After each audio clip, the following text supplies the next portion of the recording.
Salut tout le monde, c'est Jonathan, donc bienvenue dans cette troisième vidéo de la chaîne YouTube d'un point A à un point B. Et si on faisait de 2017 notre meilleure année, aujourd'hui j'ai vraiment envie de partager avec vous quelque chose qui me semble important, c'est le fait d'avoir une vision et, euh, et en fait une vision assez claire de ce qu'on veut être sans rentrer trop dans les détails, mais au moins du chemin qu'on veut prendre et de la personne qu'on veut devenir.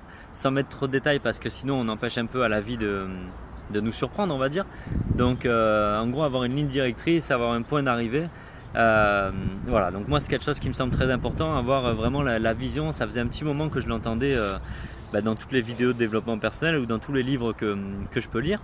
Et en fait j'avais toujours du mal à me projeter, à me visualiser. Et là j'ai enfin trouvé l'opportunité avec laquelle j'arrive à me projeter, avec laquelle j'arrive à m'envisager dans le futur et avec laquelle j'arrive simplement voilà, vraiment à visualiser qui je vais devenir grâce à cette opportunité. Et ce matin, dans un groupe Facebook qui s'appelle Miracle Morning, la communauté, donc c'est un groupe qui tourne autour du livre du même nom, le Miracle Morning, que je vous invite d'ailleurs vraiment à lire. Pardon, c'est un livre fantastique, vraiment un très bon livre de développement personnel et qui en fait recommande de faire un rituel le matin avant de démarrer sa journée, de prendre un petit temps pour soi, pour faire des exercices simples mais qui nous mettent vraiment en bonne condition et pour la journée et pour le reste de notre vie. Donc c'est un livre que vous qui aimez le développement personnel, je vous invite vraiment à lire. Et pour en revenir donc au sujet d'aujourd'hui, ce matin il y a une jeune fille qui a posté une publication donc dans ce groupe disant qu'elle s'était écrit une petite lettre qu'elle ouvrira seulement dans 5 ans. Et en fait sur cette lettre bien sûr elle y a posé la personne qu'elle aimerait être dans 5 ans. Et j'ai trouvé cette idée vraiment magnifique. Donc devinez quoi? Voilà, j'ai pris un stylo, un papier, j'ai fait ça un petit peu à l'arrache, comme ça me ressemble malheureusement. J'ai pas pris l'ordinateur, j'ai pas fait avec une belle écriture, tout ça.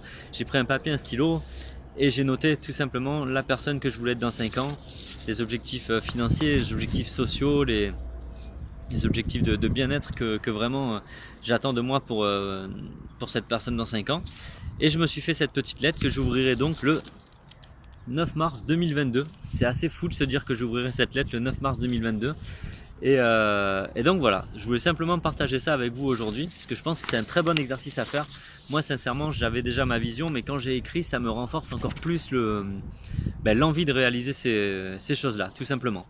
Sans rentrer dans les détails et sans vous dire qui je vais être bien sûr dans 5 ans, je vous lis simplement le début et la fin de la lettre donc que j'ai recopié ici et que je jetterai après. Donc j'ai commencé par Salut Jo, c'est Jo. 5 ans ça passe vite, mais en même temps c'est long. Il peut s'en passer des choses. Alors voilà, aujourd'hui je t'écris cette lettre à toi, mon moi, dans 5 ans, pour t'exprimer qui j'aimerais que tu sois. Donc là ensuite j'ai fait tout le blabla de qui j'aimerais être dans 5 ans, ça je vais le garder pour moi. Et je termine la lettre par voilà, en tout cas moi le Jonathan du 9 mars 2017, donc aujourd'hui, j'ai faim et je vais faire en sorte chaque jour pendant ces 5 prochaines années que tu sois cette personne que je viens de décrire. Et croyez-moi, c'est vraiment très puissant, même en relisant juste ces 3 dernières lignes là, ça me donne une niaque, mais pas possible quoi. Je veux dire, maintenant que j'ai fait cette lettre et maintenant que je sais que je vais ouvrir cette lettre dans 5 ans, je vous garantis que plus rien peut m'arrêter. Et que je sais très bien que je vais passer par des hauts, par des bas. Parce que quand on décide de, entre guillemets, comme j'ai dit dans la précédente vidéo, sortir de la moyenne et en fait réaliser des objectifs un petit peu supérieurs, forcément tout n'est pas rose. Il n'y a pas de réussite sans échec. Donc je sais que j'aurai des échecs, mais je sais que mes réussites en seront que plus belles. Et je sais aussi que dans 5 ans, quand je vais ouvrir cette lettre, je serai fier de l'avoir écrit. Voilà, gros bisous à tous. Si vous avez aimé, n'oubliez pas de vous abonner et de partager la vidéo. Bye bye.